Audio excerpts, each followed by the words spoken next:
Congress is back in session, and with a packed schedule and urgent deadlines, one conservative thinks this may be the make or break for lawmakers.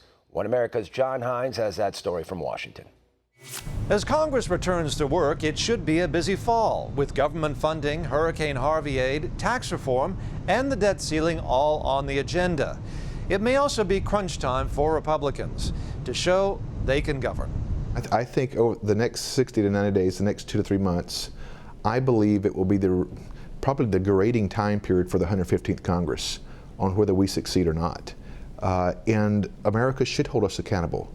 If we cannot deliver on the things that we promised, especially with majorities in the House and the Senate and now the administration, there's no reason that we shouldn't be held accountable. What's at stake? Well, I think the majority of the House is at stake. The majority of the House is at stake, says North Carolina Congressman Mark Walker, chairman of the largest bloc of conservatives in the House, the 155-member Republican Study Committee.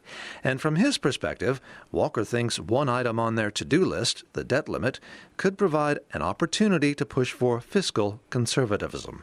For 6 or 7 years in a row, members of Congress have been asked basically to look the other way and continue to raise the debt ceiling. Well, those of us who have any kind of concern about fiscal responsibility, that should not be the case.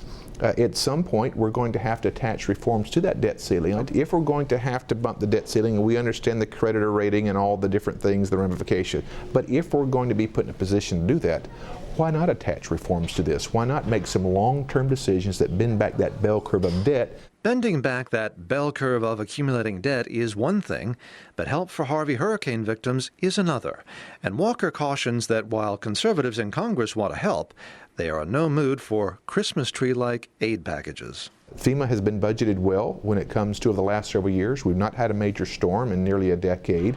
There's a huge responsibility there on making sure those funds are put in there. And I think that we can get it done, provided there's not a ton of pork that's added to this bill. There is a way to stagger the payments and put it out in the long term.